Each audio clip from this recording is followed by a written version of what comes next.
A pleasant day, everyone. My name is Leonisa Abuloc, and for today's lesson, I'm gonna show you my presentation about product management, particularly topic number 14, product management, the final frontier. Product management has been evaluated, criticized, and applauded since its first introduction. Several writers have questioned whether product management will be a premier organizational structure in the future or whether it has become obsolete. Product management is an organizational function within a company, dealing with new product development, business justification, planning, pricing, and all stages of product life cycle. Product management teams. The widespread use of teams started in 1980s, with the growth of quality circles used primarily in the auto and steel industries to combat Japanese competition. There is a saying, behind every great product is a great produce team. The product team is responsible for implementing strategy, building the roadmap, and defining production feature. No matter the product offering, you are responsible for delivering a complete product experience. Clear ownership and defined roles will help you deliver better results. This means you should structure your team to best support the goals you want to achieve. As a product manager, your duty is a day-to-day task including a wide variety of strategic and tactical duties. It includes conducting research, developing strategy, communicating plan, and etc. Good day everyone, I'm Adigue and I will report about the types of product management teams. There are two types of product management teams, work teams and project teams. Work teams are more likely to have members who are similar in job function. It can also be called a process team. Process or work teams are also referred to as natural work groups. Work groups are the people that work together each day to make sure one or more processes are executed to meet the needs of the customer. The next type is project teams. Project teams are frequently cross-functional, comprised of individuals representing the various operative areas related to the specific mission of the team. Product teams are responsible for implementing strategy, building the roadmap, and defining product features. These are the people who choose what gets built, promote what is new, and measure performance. They quoted that behind every great product is a great product team. Let's differentiate work team and product team. Work team is presented as general and product team is more specific. For example, in Philippine Social Security System. SSS by itself presenting as work team and the department of it wherein Member Service Division or MSD, Corporate Communication Department or CCD, SSS Member Communication and Assistant Department of MLAD, those are the product teams.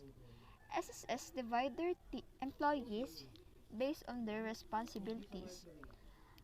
For in short, or the main point of this is SSS is a work team and SSS departments are the product teams. Thank you.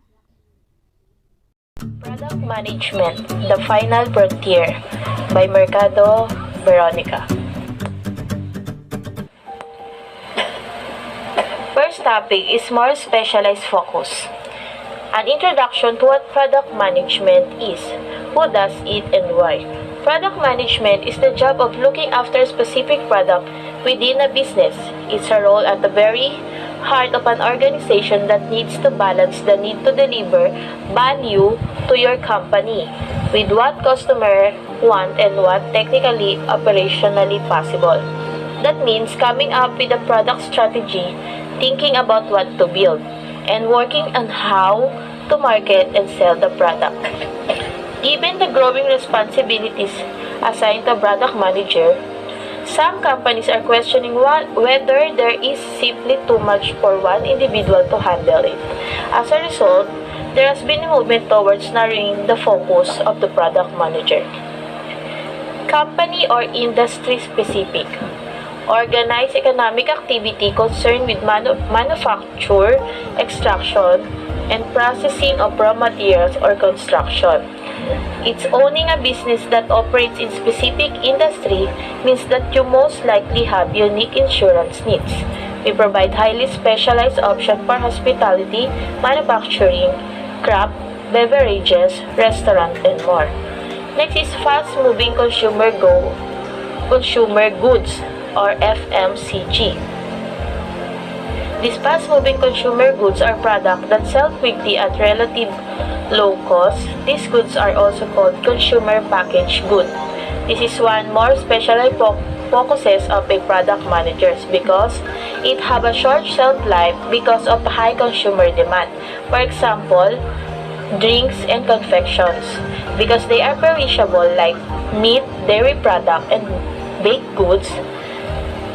These goods are purchased frequently and consumed rapidly, are priced low, and are sold in large quantities. They also have a higher turnover when they on the shelf all the stores. These FMCG are also the focuses of product manager. FMCG stands for fast-moving consumer goods. It's an FMCG company is any company that produces these goods.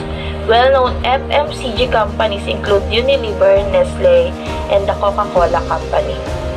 FMCG items that are sold at relative low prices and consumer relative quickly may be considered a sample of fast-moving consumer goods. Most of the product in your local supermarket probably qualify. Common FMCGs include fruits and vegetables, meat, soft drinks, dairy product, bread, toiletries, alcohol and tobacco, confectionery, batteries, and some form of medicines. Unique technical demands is one of the quality of FMCG. FMCG are sold in high volume at low prices and used rapidly, opposed to the durable goods such as cars, appliances, and furnishing, which are purchased less frequently and expected to last longer. Next, product manager might not be necessary in the situation, and a functional organization could suffice. Other FMCG companies have restructured to allow the brand manager to focus more specifically on the product issues, with advertising handled under a corporate. Next is a product manager focused on the engineering and technical aspect of a product. There is some logic to this approach when a company brand identity is more important to market than the brand image of the line or item over which the product manager has control.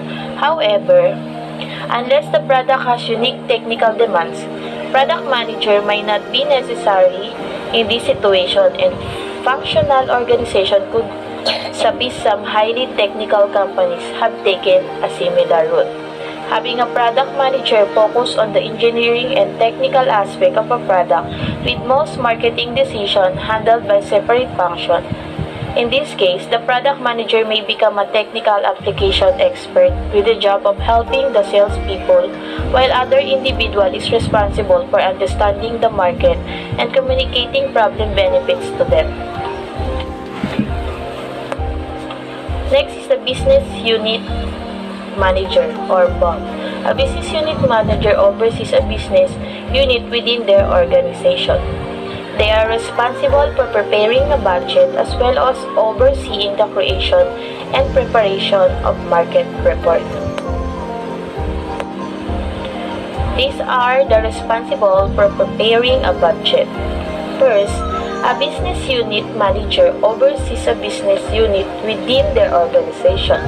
Next, They are responsible for preparing a budget as well as overseeing the creation and preparation of a market report.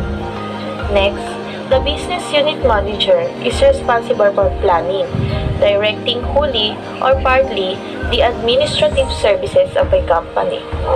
Last, this is a type of a team arrangement that elaborates on the product management team concept but in a sense allows more specialized focus the product in a business. Whatever attempts are made at specialization to make the product manager's job more manageable, it's critical to remember why the position was created in the first place, to better understand the product.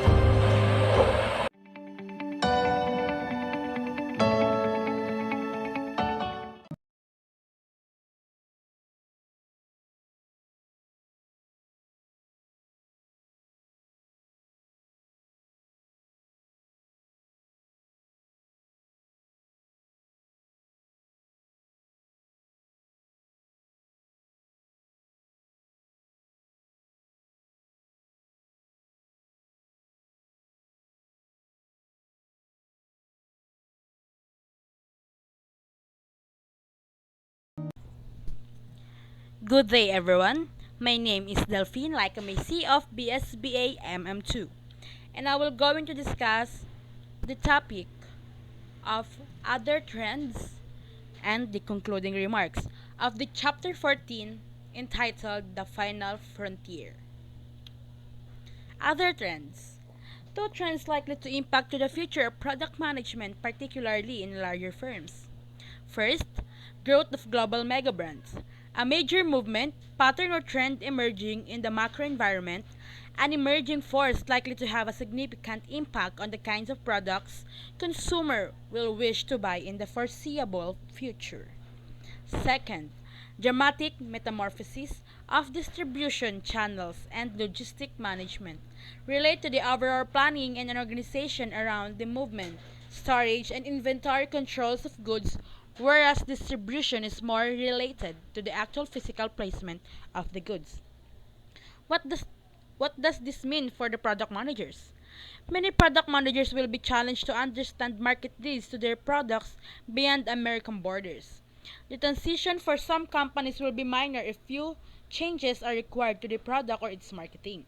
In other cases, extensive marketing research, product adaptation, and promotional modification will be unavoidable.